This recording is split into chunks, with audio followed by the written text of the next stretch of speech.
Salut les amis, j'espère que vous allez bien et bienvenue sur ma chaîne Turkish Food by Kerima FR.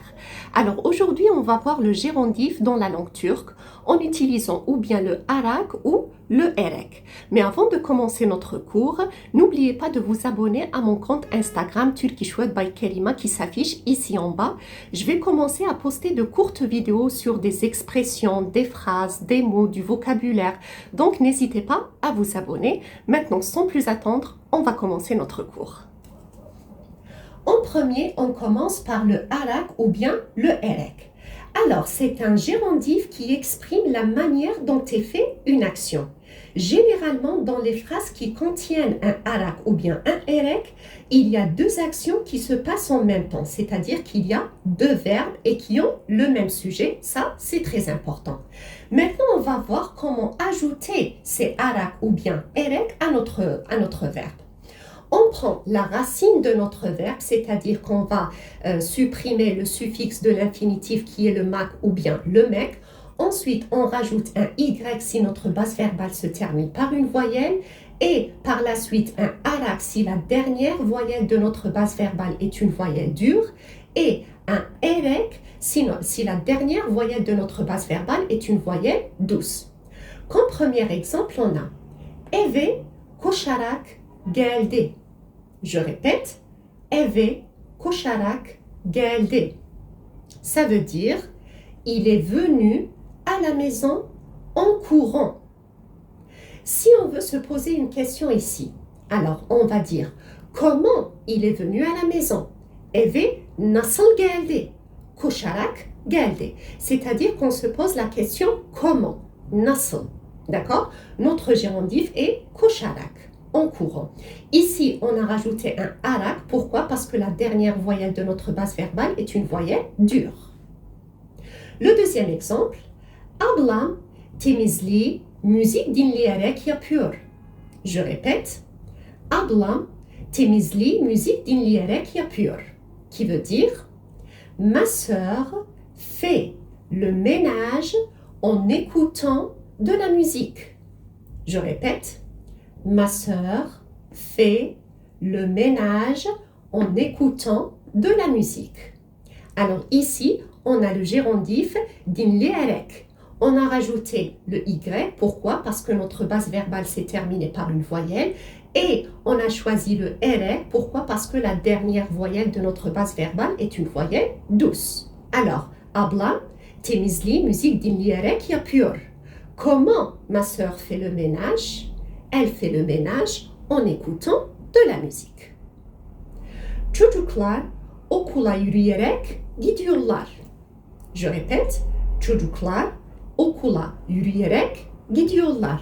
Qui veut dire, les enfants vont à l'école en marchant. Je répète, les enfants, çocuklar, vont, gidiyorlar, ou bien on peut dire gidiyor, à l'école, okula, yürüyerek, en marchant. C'est le verbe yürümek, marcher. Donc ici, on a rajouté notre y puisque notre base verbale s'est terminée par une voyelle. Et par la fin, on a choisi le erek. Pourquoi? Parce que la dernière voyelle de notre base verbale est une voyelle douce. Donc ça devient yürüyerek. Arkadaşım spor yaparak kilo verdi. Je répète, arkadaşım spor yaparak kilo verdi. Qui veut dire, mon ami a perdu du poids en faisant du sport. Mon ami, arkadaşım, a perdu du poids, kilo verdi. Alors, kilo vermek, ça veut dire perdre du poids. Alors, si on traduit mot par mot, c'est donner des kilos, kilo vermek. Mais ici, ça veut dire perdre du poids en faisant du sport. Spor yaparak. Comment il a perdu du poids? En faisant du spor. Türklerle konuşarak Türkçe öğrendim. Je répète, Türklerle konuşarak Türkçe öğrendim. Qui veut dire, j'ai appris le turc en parlant avec les Turcs. Je répète, j'ai appris le turc en parlant avec les Turcs. Ici, on a notre gérondif konuşarak du verbe konuşmak, parler, à qui on a rajouté le arak, d'accord, puisque la dernière voyelle de notre base verbale est une voyelle dure, donc ça devient konuşarak, en parlant. Türklerle konuşarak Türkçe öğrendim. Maintenant, on va passer à la deuxième partie de notre cours qui est en ajoutant ou bien un A ou bien un E. Alors ici, c'est pratiquement le même principe que pour le arak ou bien le erek, c'est-à-dire c'est un gérondif. C'est juste qu'on va mettre l'accent sur l'importance de notre action, sur la répétition de notre action. Comme vous le voyez, ici dans les exemples, on a toujours répété 2 fois notre verbe. Donc, c'est la répétition, d'accord? C'est l'importance de notre action qui est mise en avant ici.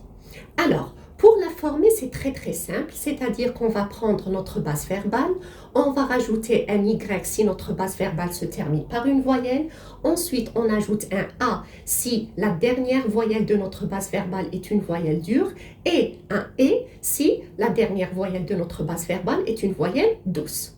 Par exemple, ben derslerimi çalışa çalışa sınavı geçtim.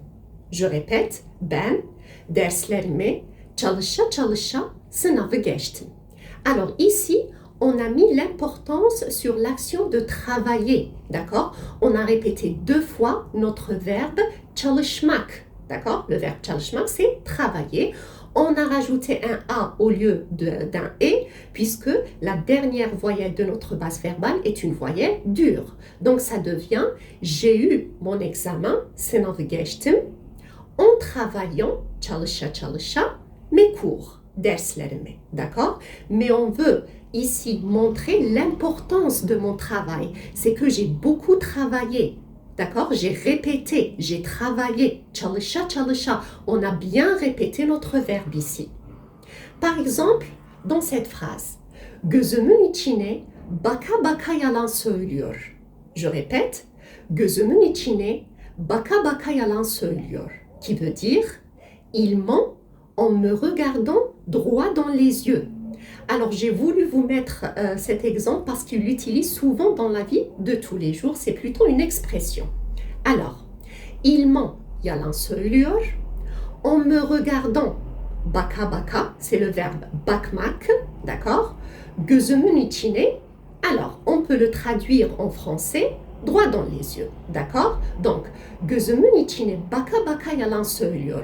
On pouvait dire bakarak yalan söylüyor, c'est vrai, mais on peut insister sur le fait qu'il me regarde fixement, d'accord? On met l'accent sur notre verbe ici. Donc, comme je vous l'ai dit, c'est pratiquement le même principe que pour le erek ou bien le arak. Arkadaşım spor yapa yapa kilo verdi. Alors ici, on a transformé notre yaparak en yapa yapa, tout simplement. Arkadaşım spor yapa yapa kilo verdi. Il a perdu du poids en faisant du sport. Eve koşa koşa geldim. Eve koşa koşa geldim. Je suis venu à la maison en courant. D'accord? Je suis venu à la maison en courant. On a mis l'accent sur la répétition, d'accord? Sur l'importance et la répétition de notre verbe et de notre action ici. Notre cours est terminé. J'espère que vous saurez maintenant comment exprimer le gérondif dans la langue turque en utilisant le arak ou bien le erek. Moi, je vous retrouve très bientôt pour une nouvelle vidéo. D'ici là, prenez bien soin de vous. À très bientôt.